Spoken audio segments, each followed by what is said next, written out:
What's going on this afternoon?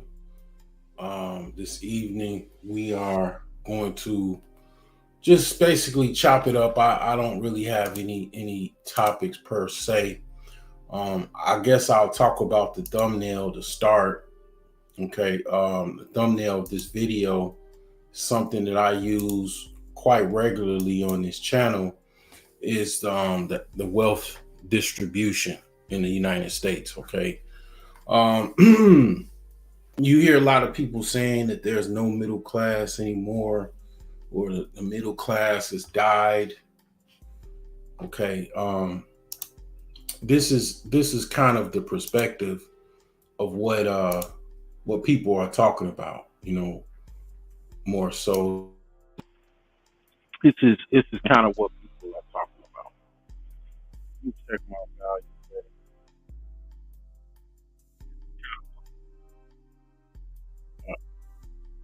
switch to switch mics. All right. So here's the thing.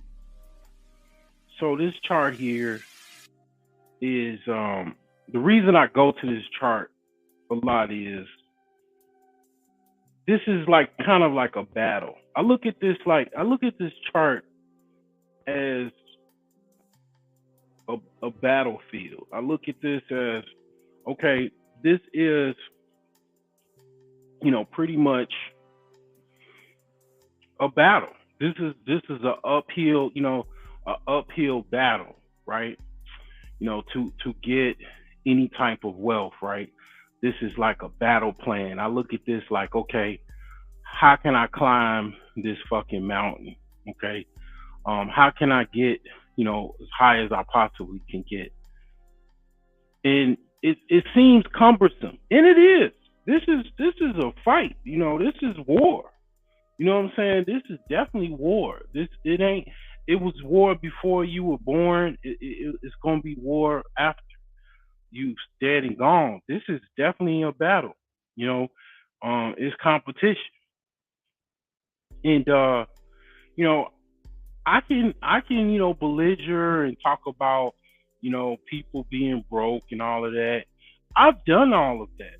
Okay, I've tried to basically um do that, and I have some successes. I've had personal successes, and I mean, the thing is that all while doing that, I never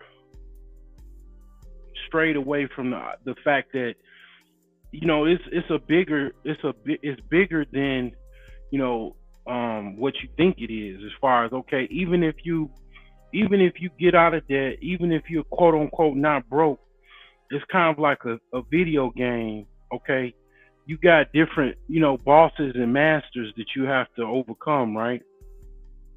And it's like, okay, even if you are trying to get something for yourself, even if you've gotten out the trenches per se, you still have an uphill battle, with the global elites, let's just say, and the 1%, the 90, the 10%, it's an uphill battle. In the middle class, I really don't think this chart is even correct. I think even the middle class is technically flat.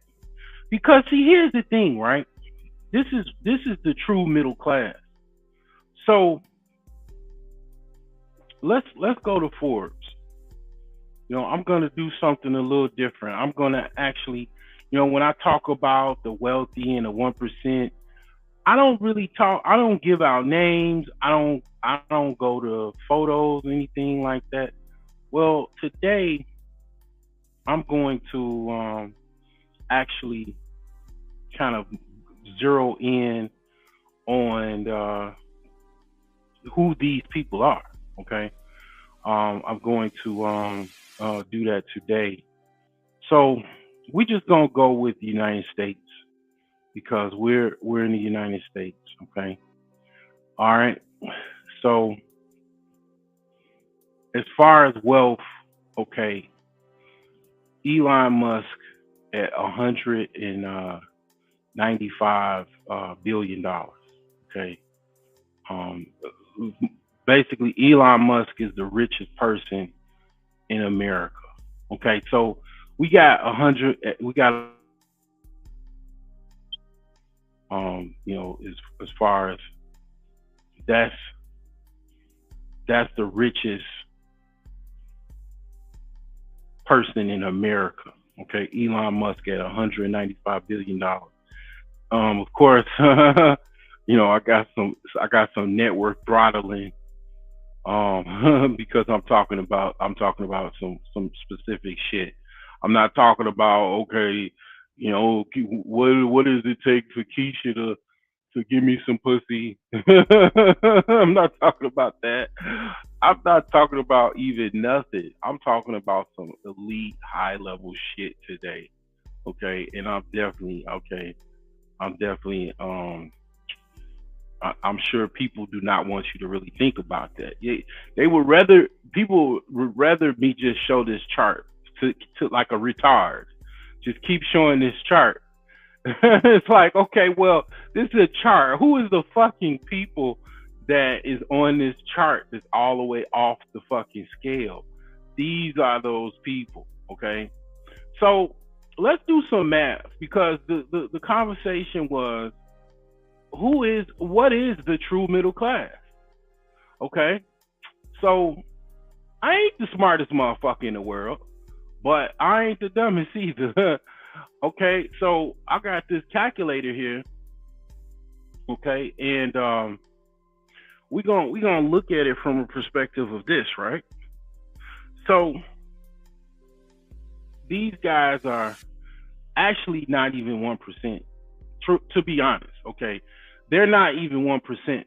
The Elon Musk, the Jeff Bezos, the Mark Zuckerberg, they're not 1%. They're actually 0.0. Follow me now.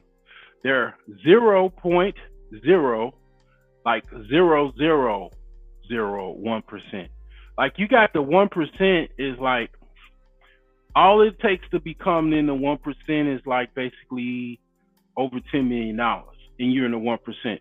These people, basically, the actual 1%, they couldn't afford a day in the life of these guys, these Elon Musk, Jeff Bezos, these ultra mega, billionaires. They couldn't even hang with those people. Okay, they just couldn't hang with them.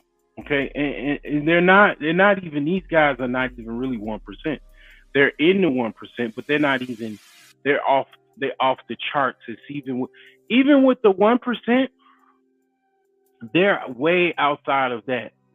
They're like off the scale when it comes to even the 1 percentile.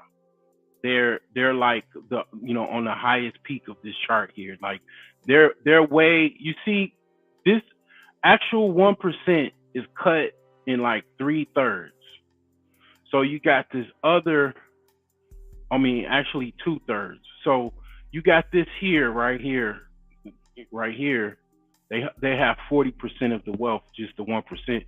Well, these guys at the top, this top peak here, that's cut off because it's off the chart. It can't, for a modern picture in a chart, it is so high that it's literally cut in half to just show how high it is. Like, they're way up there. They're literally at the top peak of this 1 percentile chart, which, yeah, they're not even really 1%. They're like I said, like 0.00000, like 1%. Like, you'd have to break things down to fraction levels to break down where they are within the 1%. But basically, you could say technically they're like 0.001%, or basically they are a fraction of the 1%, because they're rare than the average 1 percentile. The average 1 percentile person has a net worth, or let's just say, net worth of like over $10 million. That's not that much compared to someone that has, over $150 billion, such as these people, right? So it's this is what you got to. This is what you're dealing with, as far as the average person. What is the average person complaining about? The average person is complaining about having a place to live, a house that they can afford. Some people are complaining about cars, but I mean, the whole car thing, I don't complain about because, okay, I got 3 cars right now. Okay, 2 of them are not working. They need to be serviced. One of them is a restoration, meaning it's like an old car. I got an old Cadillac that has to be restored, and I don't know how much it's gonna cost to restore it. I just know for a fact it needs a transmission. But all of that aside, cars are really not, in my opinion, cars are not even in the conversation as far as what someone should be worried about. I don't get the car thing because the thing where people are complaining about cars. This is what people are complaining about cars. Women tend to like new cars because women like fancy things and they like the latest things and stuff like that. Women are very, very materialistic. Okay, most women are highly materialistic, and men, in order to please women, they want to have basically the latest and everything. So to impress women, they want new cars, the newest cars. So those are the 2 camps usually that are complaining. The average person, and financial experts recommend you buy a used car that's less than $10,000, less than $5,000, if you can get a hold of something. Okay, so I mean, cars really are not an issue. If you're worried about the price of cars or price of new cars, and you're not, I mean, you have a problem. You have a materialistic problem because you don't have to have a new car. That's not that you're a lot, and it goes into people that's trying. My uncle, he called them posers. People like to pose and stuff, right? So they want to put on like they're doing really well. So having a latest car, a newest model car, is them putting out that they're doing well. And what I see, and the average person sees that has any common sense when it comes to finances knows, okay, 9 times out of 10, this new car that you have comes with a car payment. You have a car payment. You're in debt to a car loan. So I don't know who that impresses, but yeah, cars really ain't house. Okay, I give you that. That's a definite concern. That's something that I even am watching, and it's a concern for me. But cars, no. I mean, as far as houses, I took care of that. I just bought what I could afford, and I paid cash. I got a good deal. I got a unconventional financial agreement to get my house, which is called owner financing, also called seller financing. That's how I got one of my properties, the last property that I have. But most people I know are not willing to do that. They won't trust the person, and they won't take that risk. And it's just, when things are unconventional to people, they're not messing with it. People tend to follow the system. They follow whatever everybody else is doing. Most people are not buying a house with seller financing. That's just not something what people do. So that's not something that people do. But the thing is that, yeah, housing, I get it. That's what people are complaining about. People are complaining about also taxes. Okay, taxes and fees. They're complaining about daily costs, like going to the grocery store. Even though I don't even get the grocery store thing, I'm not. You never heard me complaining about groceries. If you catch it, I'll give you I'll give you a cash out. I'll give you $50 at least. I'll give you $100. If you ever heard me complaining about groceries on my channel, I've never complained about groceries and the price of groceries, like, because the thing is that most people in America is fat and overweight. They already are overeating. You don't need to, like, I mean, like, if anything, like, the average American needs to fast.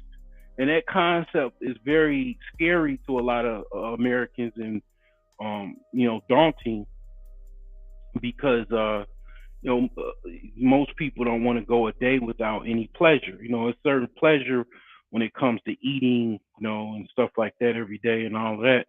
So it's like, yeah, the average American is an overeater and is overweight or obese. So yeah, I've never complained about that. I not so much. Not only did I not complain, I've showed you how I fasted. I've showed you how I fasted, did a water fast or a liquid fast for about 2 weeks. Okay, I've showed you how you can fast, like what you can do, to fast. So yeah, that's not an issue. The taxes, I get that. Taxes is definitely. I'll give you taxes and housing costs. Those are legitimate complaints that the average person has. Now, the average person, they have those complaints because they don't have enough money to purchase a house. They don't have enough money to pay for housing. And that just shows again from the person way on the left of this chart here to the uber wealthy elites on the right, on the far right here. That's how far off the average everyday American is to the uber elites, the uber wealthy individuals is. They absolutely don't have any issues like that at all. And again, I have to calculate what the true middle class is, because we have to figure this out. We have to, really figure this out. What is the true middle class? Because, the middle class that you think of and that we think of, right, is this here.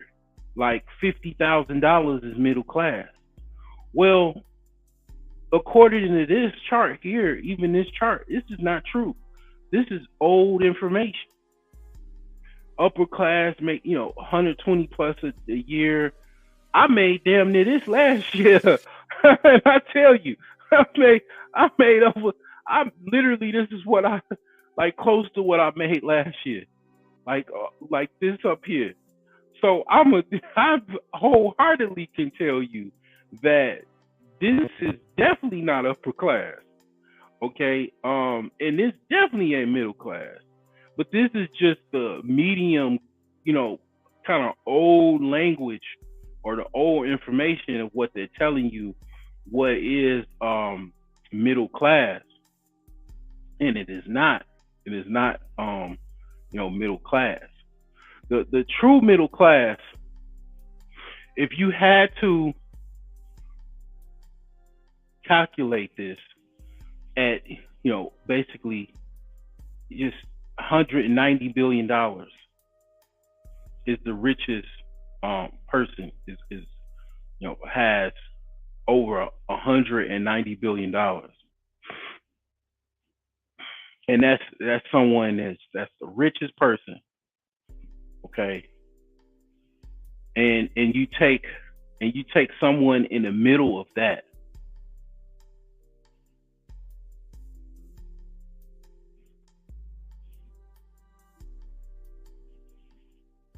A true middle class person would be someone that makes $10 million a year. That that is the true middle class. Someone that makes that has a net worth of about $10 million, and that's what you don't see on this chart that I see. Because in order for this to make sense, for this to be middle class, the true middle class is someone that is it has between $10 to $100 million. And here's the thing, right? This is important. This is very, very important. Because see, here's the thing. If there this is propaganda.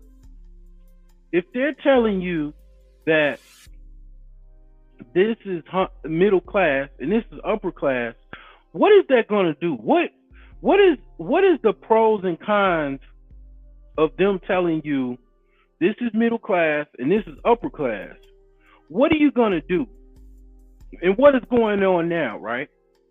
Even I'm guilty of this to a certain degree, right? And I'm trying to kind of wake you up a little bit,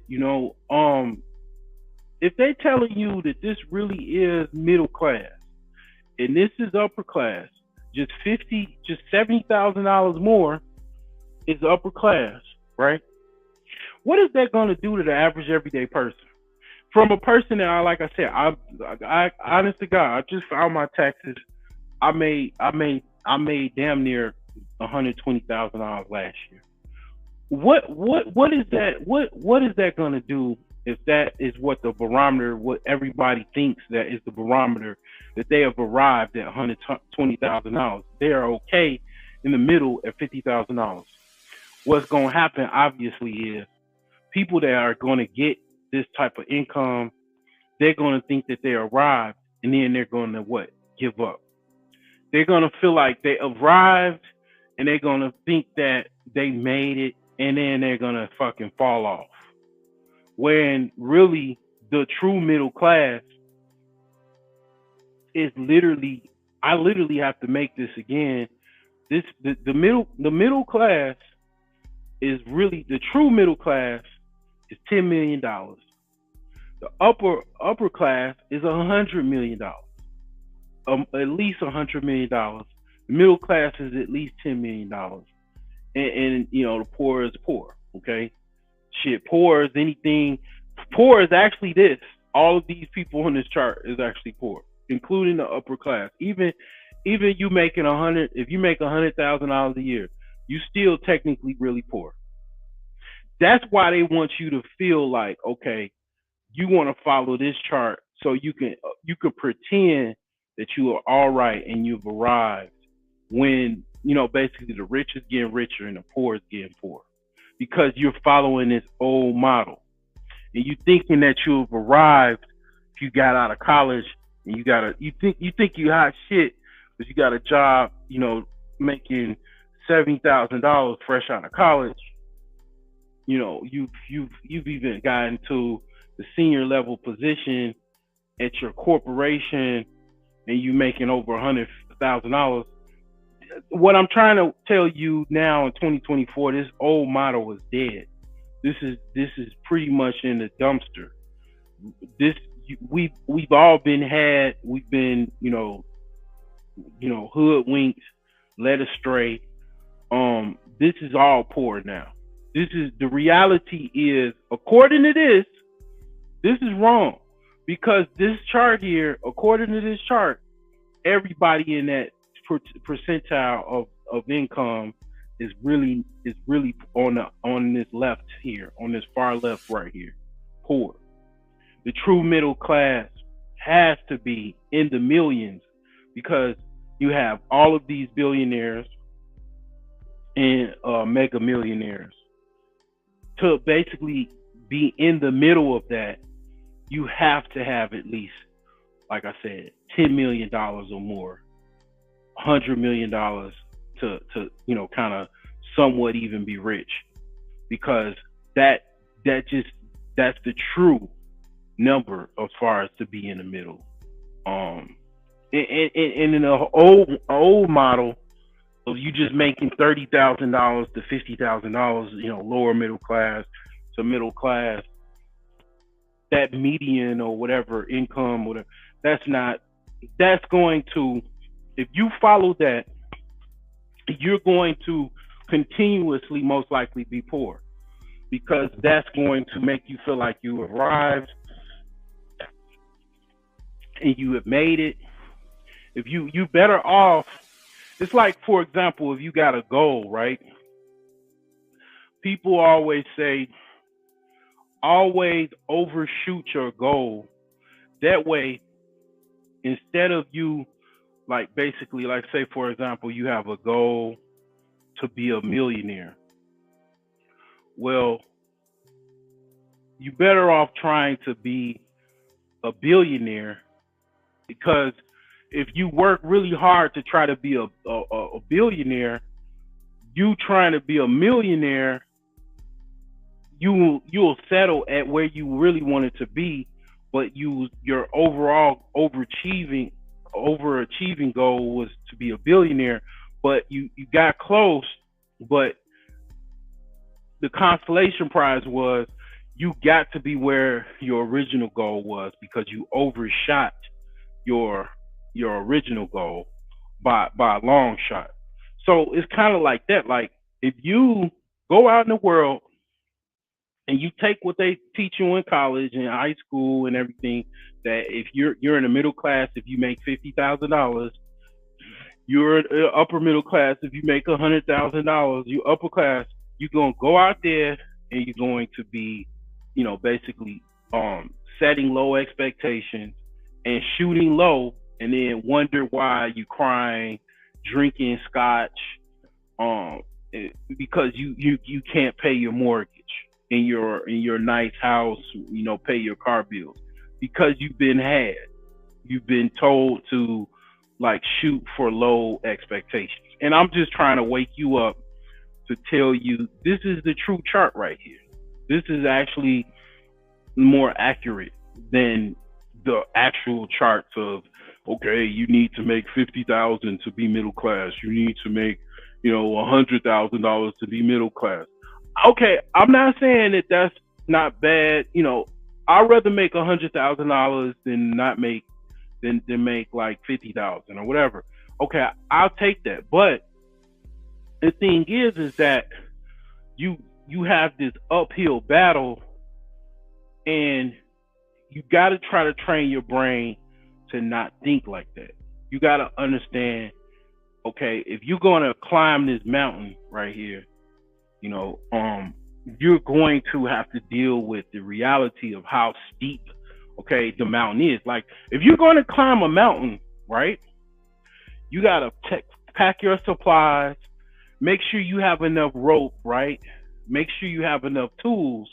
So what I'm trying to tell you is they've lied, society have lied to you to tell you that the mountain is not that steep, because for whatever reason, for you just not to compete or whatever, to not have what you need to compete, whatever the case may be, whatever the agenda was, I'm trying to tell you, okay, in order to really climb this mountain, you need the proper tools, you need the proper understanding of how steep and how hard this mountain is to climb and what you're dealing with, so you can prepare yourself to climb this mountain. Okay, to let you know how steep this is, so you can get everything you need to climb this mountain. That's what I'm trying to tell you. And they're not telling you that with that whole model of, you got to make $20,000 to not be in poverty, or 15,000, and middle class is 50,000, 60,000, and all. No, that's not truly what you're dealing with. If you do that, if you follow that model, you won't have what it takes to really compete and get high as possibly you can get, because that's an old outdated model that pretty much keeps you poor. That's basically what I'm trying to tell you. This is, like I said, the actual true middle class requires a lot more than the standard $50,000.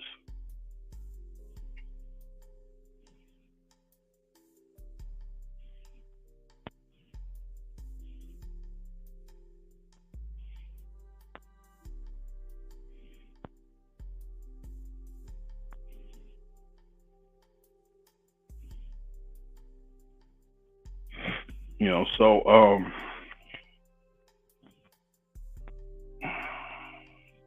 that's that's basically what I'm trying to let you know.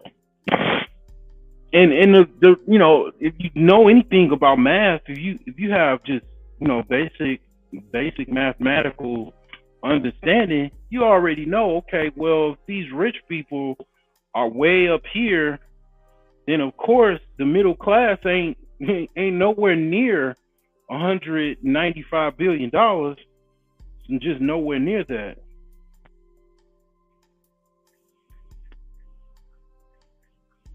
Just I mean, it's absolutely nowhere near that.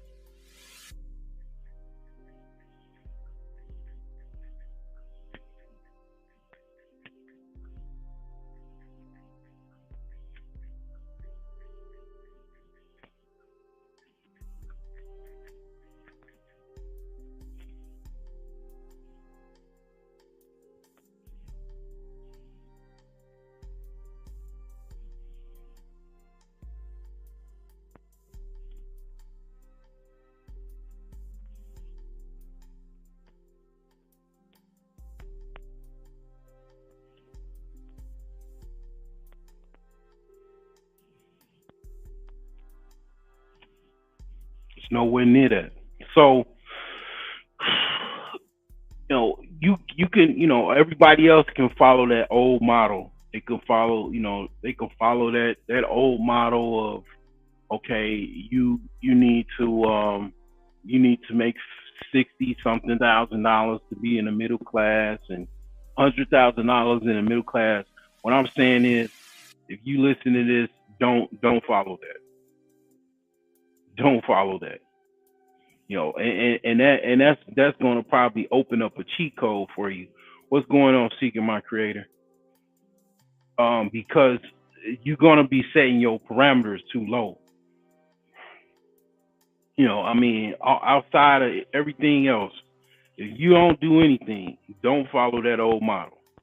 You let everybody else follow that model.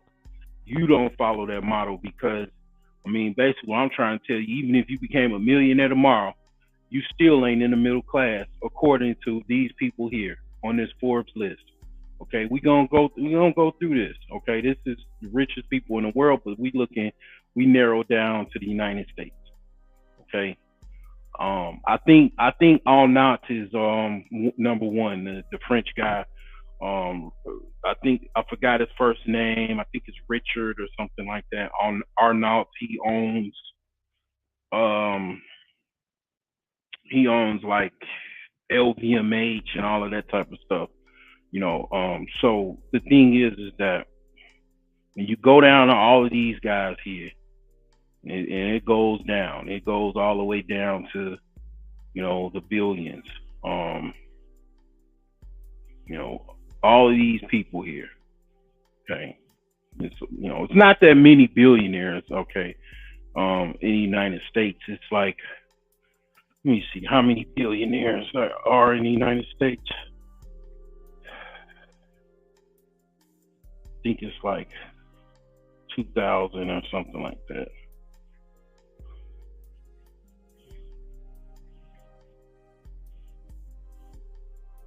No, it's way less than that. It's only like 700, a little over 700 billionaires in the United States. It's very, very difficult to become a billionaire. Some people believe it's like a conspiracy behind it and all of that type of shit, where you're selected and all of that type of shit. I don't subscribe to that. But it's damn near, you could say, if it's on, like, out of 300 million people in the United States, only 700 of them are billionaires. That's pretty fucking exclusive, right? You know what I'm saying? Like, that's some pretty exclusive club to have only 700 people out of fucking 300 million people. Okay, we're gonna exclude. You gotta exclude people that are, disabled and shit like that. Okay, gotta exclude the children and the babies. Okay, let's say 150 billion people. Even out of 150, not 150 billion, 150 million people, only 700 are um fucking billionaires. I mean, when people say that, you can't like be like, okay, you got to think like, damn, it kind of makes sense, you know. Since only 700 people that's billionaires, goddamn. Either that's the case, or the other case is, obviously, it's what, hard as fuck to become a billionaire in the United States. It's very, very difficult, very competitive to become a billionaire in the United States. Okay, so how many millionaires are there are in the U.S.? I think it's over a million billionaires. I think so, because it's technically, it's not that difficult to become a millionaire in the United States, but it is definitely um, difficult to become a billionaire in the United States. So okay, it's about 22 million millionaires in the United States. So that's on par. So that's like, okay, that's like 10% to 10% of the population. So that's not as far as a stretch. And I mean, it's a few ways you become a millionaire. You can literally become a millionaire working a job.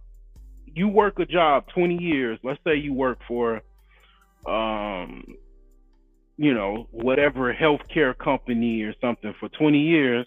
You put in so much money, you max out your 401k, your company matches you, you retire. Yeah, you can literally have, you can have a 401k that is about $1 million. Hell, in LA, all you to have done in a lot of parts of California, including New York and a lot of different places, just bought your house and kept it for like 20 or 30 years or 40 years. And your house, just by proxy of you owning real estate, you're a millionaire. In LA, a lot of different parts of, most people, when they think about it, they they think of LA, they think of New York, okay? And even in Chicago, I mean, it's $1 million properties in the north side of Chicago.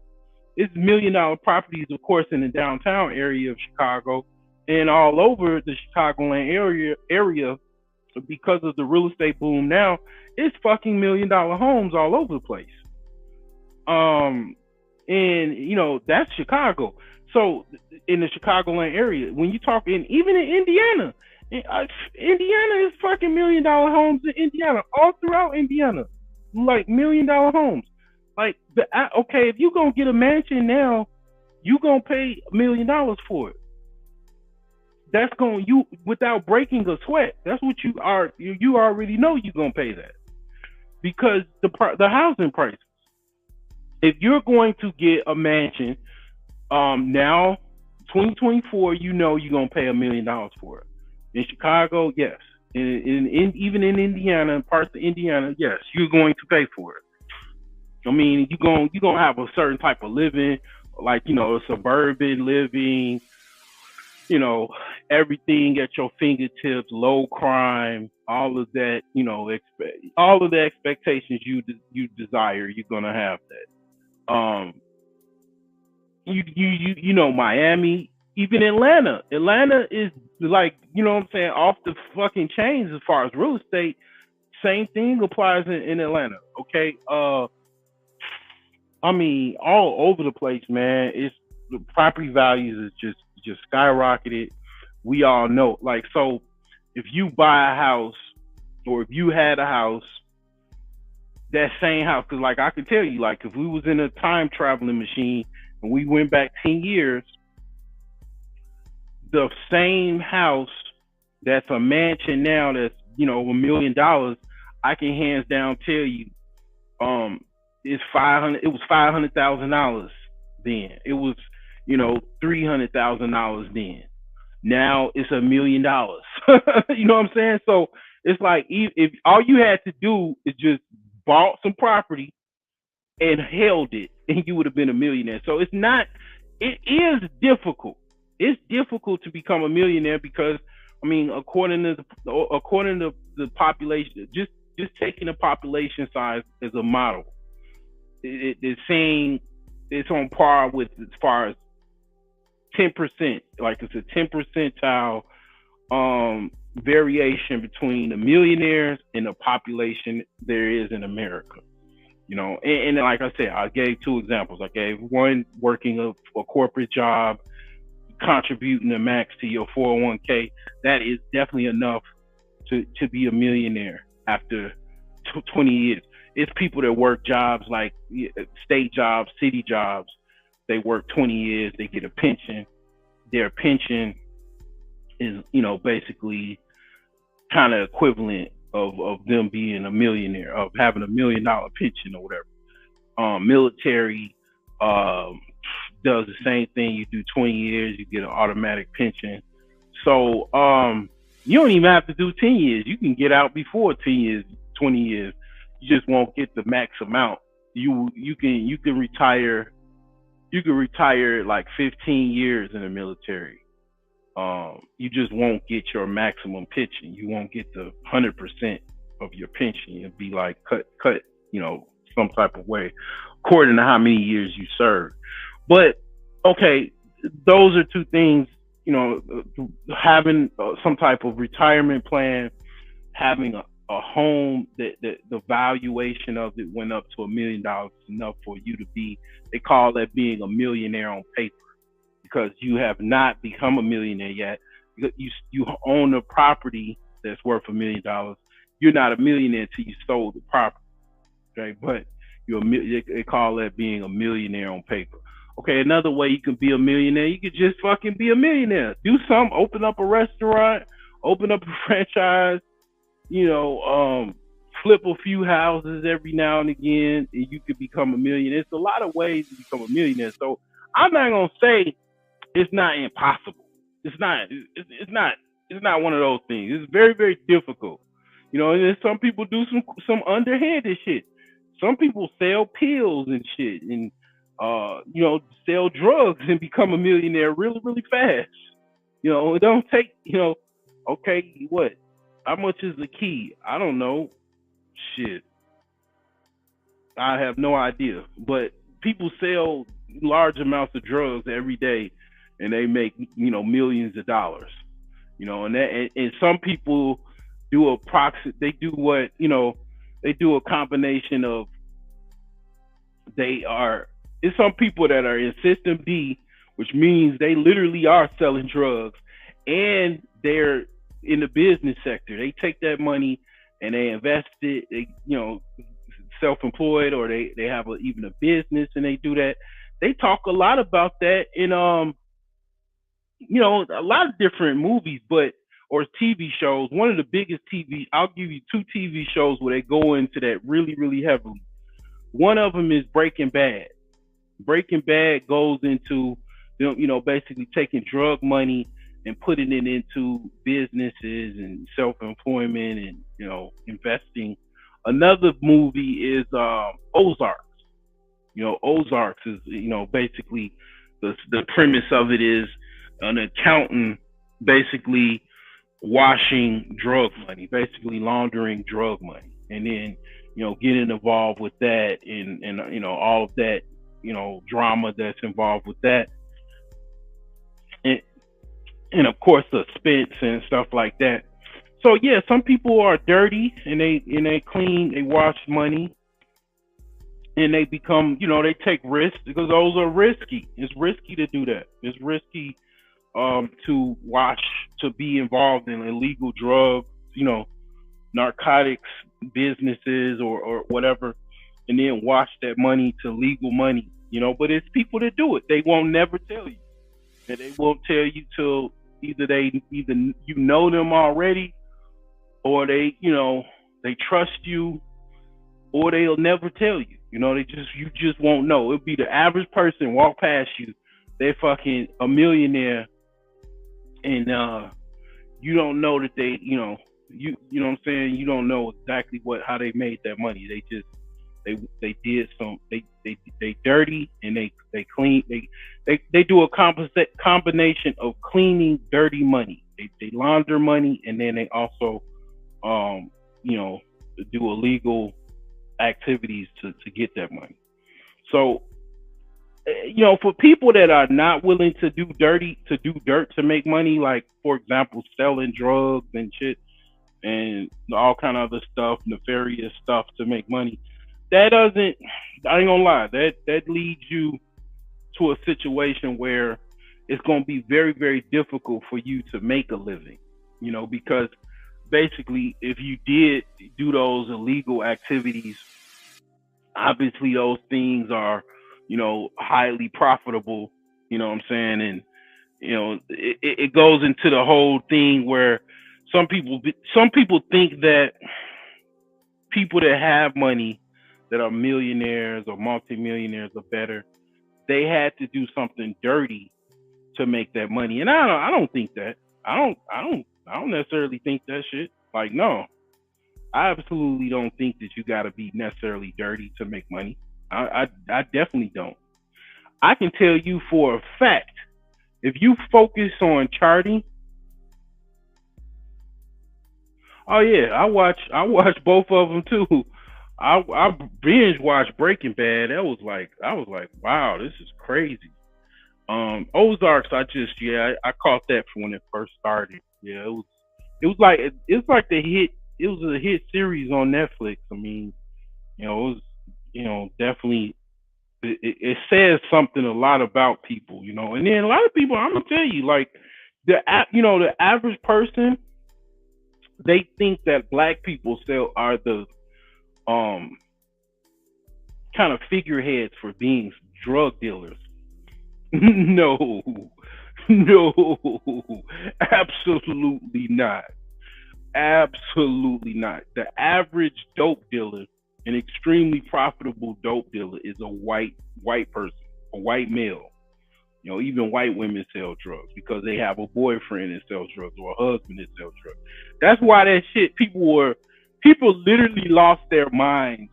Okay, something happened in Mexico a couple years back. An entire family was just basically killed in Mexico, most likely by something to do with the cartels.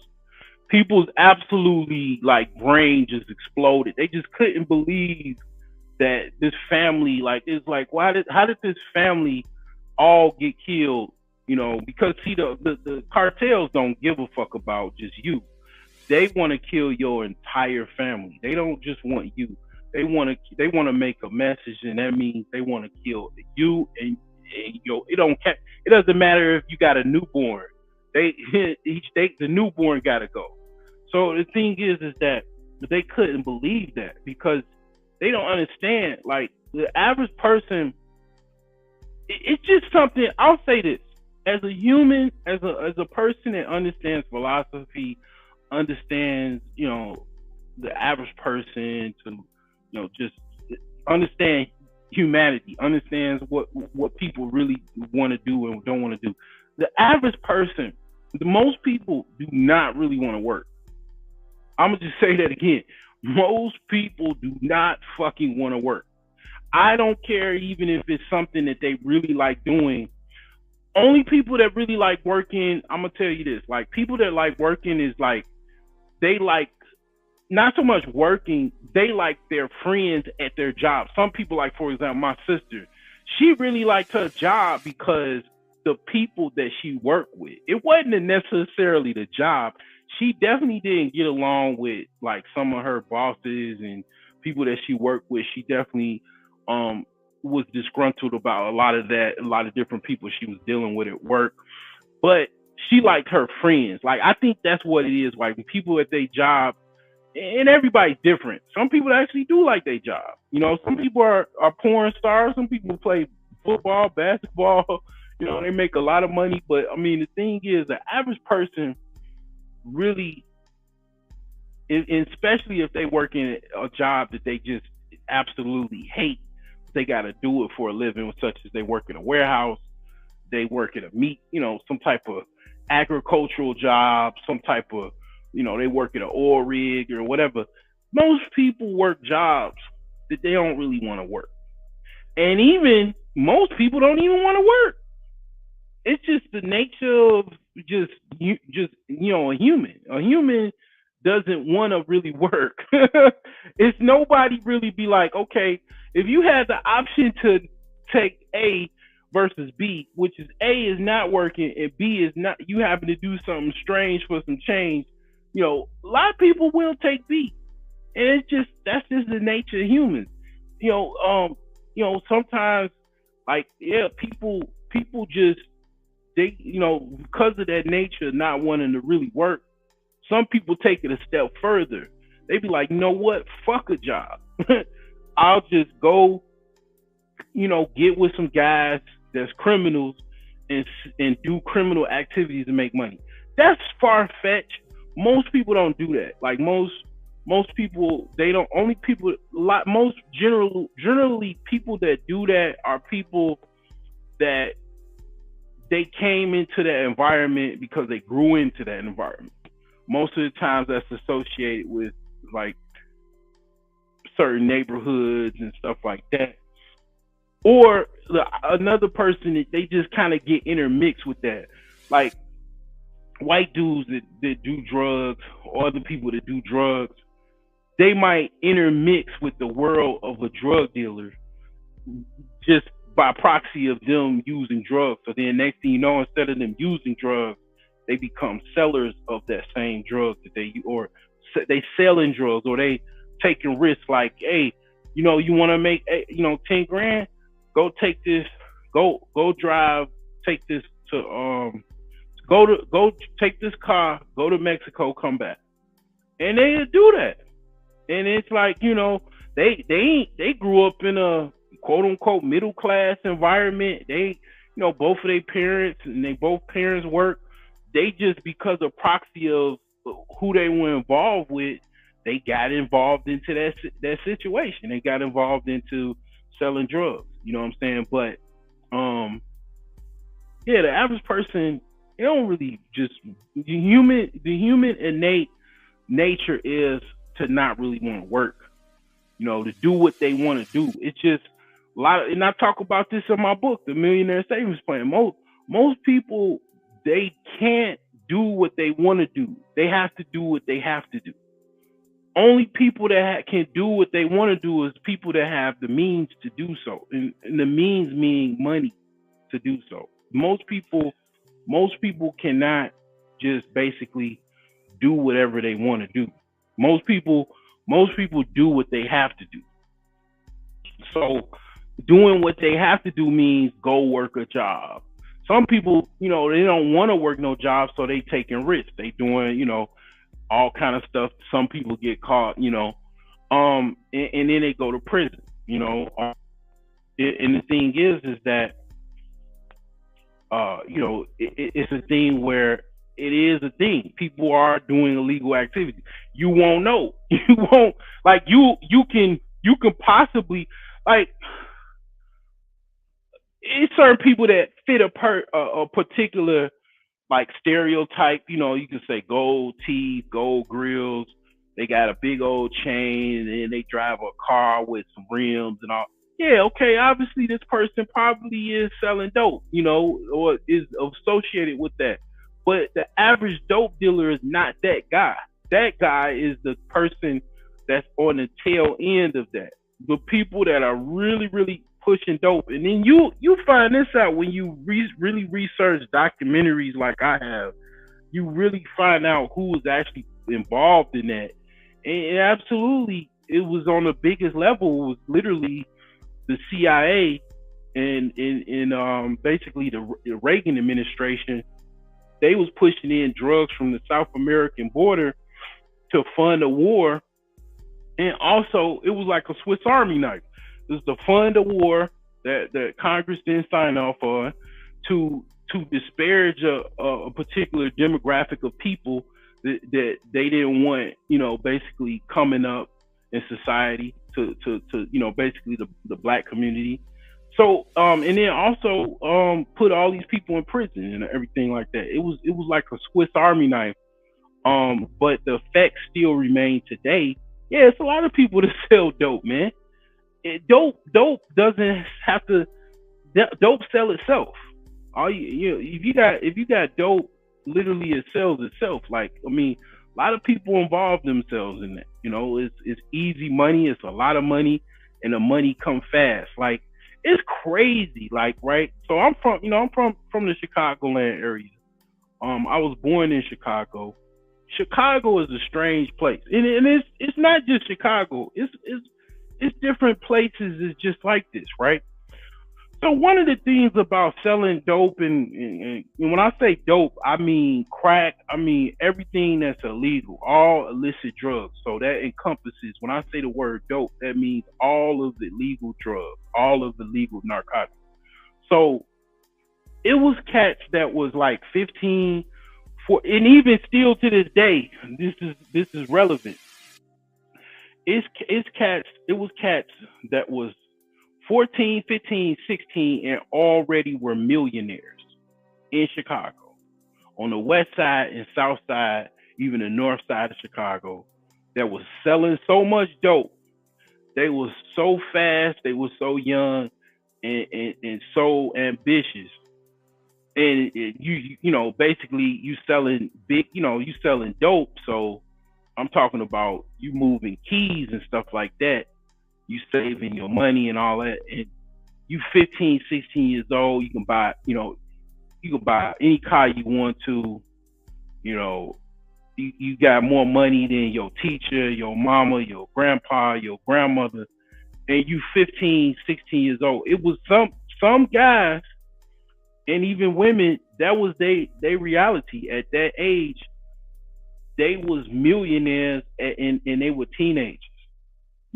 Because and they were selling drugs.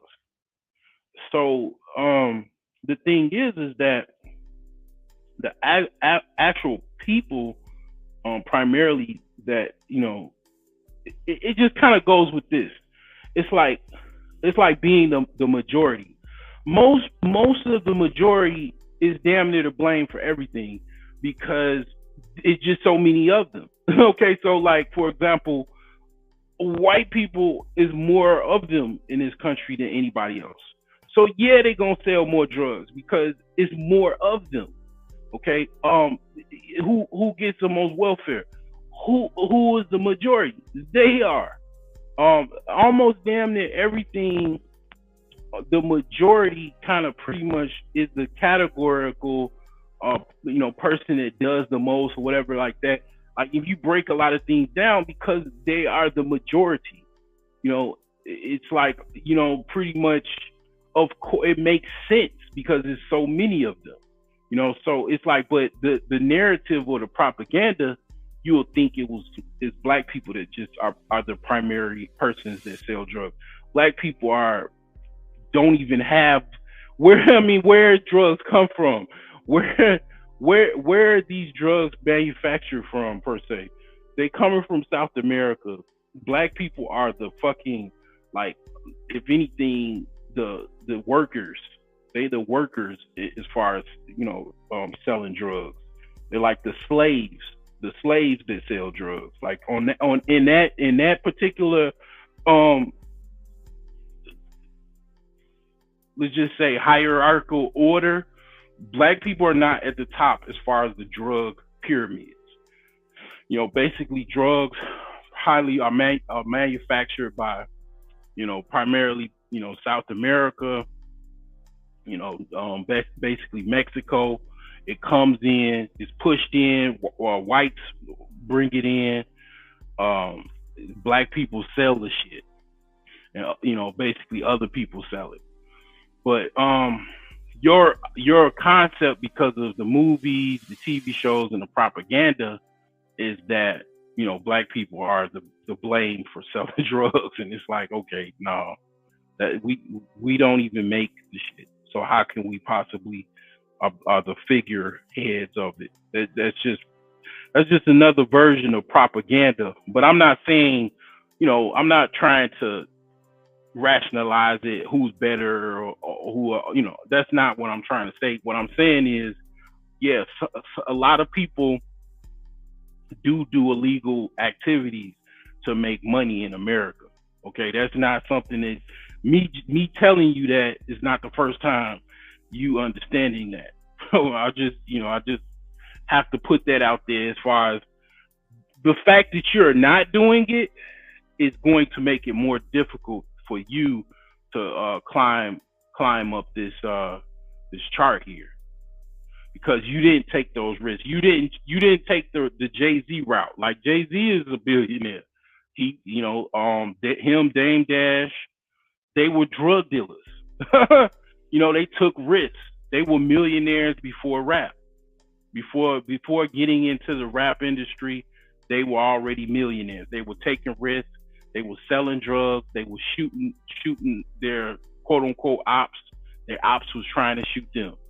They were already experienced millionaires before they even got into the rap industry. So if you're not willing, and I definitely, I'm not trying to take any risks, and I don't recommend it. And it's like, it just, unfortunately, reality is you're going to have to try that harder. Now, again, I mentioned Forex. Yes, Forex.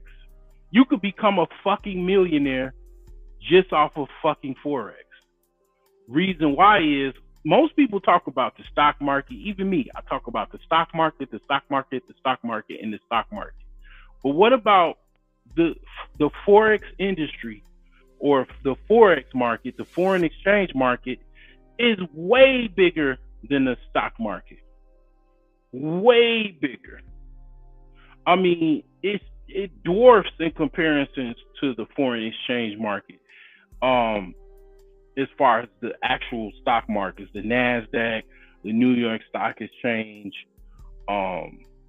even the CME Group, all of those markets, man, they are dwarfs in comparison to the foreign exchange market. You can, if you learn how to chart, you learn, different concepts and stuff like that.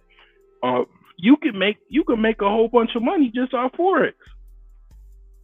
Now, and if you could scale, you could scale, with small amounts, and then slowly or over time you can grow that account to a certain level where you're making more money and you're learning how to make profits and to take profits and stuff like that. You got to understand the terminology like pips and the US 30, all the different concepts, because it's different when it comes to Forex than stocks. But the main things to make money in this, as far as in this country, is real estate and investing. And then third is business. And basically, that's, kind of the whole, cash flow quadrant thing is, right there, business and investing. Because when you're in a real estate, the long-term play for real estate is to be a property owner, property manager, meaning you're a landlord, you're collecting rent. That's the way you can really, really kind of make some money on, as far as like infinite wealth. You can absolutely do that with real estate, being a property manager. If you're flipping properties, that's fine. You could do that too. Most real estate investors that I follow, right? I primarily follow them on Instagram. They do a combination of their property managers, landlords, and they also flip properties. They flip some properties, but some guys, I think they not even flipping properties. They're buying properties to rent them out. So some people, that's what they into. Some people, they do a mix of both. If I was to do it, which I am doing it, I would stick to my guns and say that I would primarily be a flipper. I'm more interested in flipping than the actual real estate, being a landlord, because I would prefer to make my money and go design my renovations, um, see them through, renovate the property, give the customer a good product, and then make my money and go. Keep going. You know what I'm saying? Keep flipping. Like the Jesse White tumbling team, just keep flipping. That's the way I would do it. Being a landlord is still not something that I necessarily want to do. I still have, pretty much, I don't necessarily think of myself as wanting to be a landlord, but that may change. I mean, that definitely may, it might change in the future. I've made a video on what I would do if I was a landlord, and it was a pretty good video because I'm a smart guy. And one of the things, this is why one of the things I do, right? So what I do is I take data, right? Kind of like ChatGPT. I know what works and I know what doesn't work because I've seen it. I've even experienced it myself being a renter. And I just compiled all of that data and I just kind of mixed in some things with what I know from landlords that do have some success. And I just put it all in that video. I know from my uncles, my mom, even my grandfather, like just different people I know, and then other people that already are landlords. And I have a good idea of, if I was going to be a landlord, this is what I would do. Because a lot of it is like being a landlord is screening. Like you have to screen people to basically find the best tenant, because you don't want anybody to possibly mess up your property, and one of the ways you find out somebody that's weed out people is through credit checks. Credit is kind of undefeated. Like if somebody doesn't have any credit, then no, that's not necessarily what I'm talking about. Because some people have got a high credit score, but they technically, the reason why they have a kind of a higher credit score is because they have no credit. When you see someone that has an established credit history and it's above a certain amount, to a point where almost like damn near they could buy a house, and you like, damn, why are you renting? You could buy a house. Then you could kind of see like, okay, this person is responsible. They had to be responsible to maintain that credit history, So it's one of the parameters that a lot of people don't probably zero in on. And then another thing is like if I wouldn't necessarily exclude people that have bad credit, I would just make them pay more of a down payment. Like for example, I remember when I was trying to get an apartment. I was going to get an apartment before I got my house because I needed a place to live to get my house fixed up. The person, this like Chinese lady, she was saying she needed like 2 months security. I wasn't opposed to that because it's like, okay, if you don't have the credit, you just have to pay a higher security deposit. I didn't necessarily pay that, but the thing is that you're not excluding them. You just saying because of your credit history, you have to put in more money. You know what I'm saying? I don't necessarily trust you. So that's all of that being said. But the thing is, again, if you don't take anything away from this live stream, is that the old model, the 50K being middle class, 100K being upper class, that model is pretty much dead. That's finito. That's nada. That is no longer appropriate. The true middle class is like $10 million. I know that probably is like, probably like, What?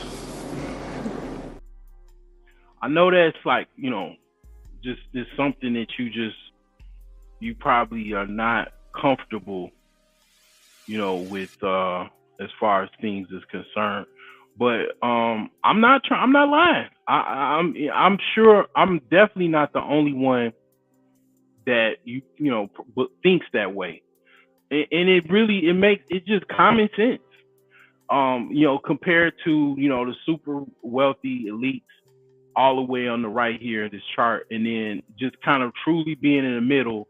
How is it possible that you can be making $100,000 or less and really be in the middle right here compared to all of these super rich elites on the right here? And I just showed you the list on Forbes, actual people that are billionaires. It's over 700 in the United States. So, and there's over 22 million millionaires, in the United States. So how can that be in the middle? How can you just having $100,000 or less be in the middle? I'ma just leave that for you to decide. Really him. You're a victim. Here we go, CSI. You let me know in the comment section of this video of, do you think that I'm off, that that being in a middle class, the standard model is still correct, or I'm pretty much on point with the $10 million and above? I'm gonna just let you let me know if I'm right or wrong in the comment section of this video. I'm out.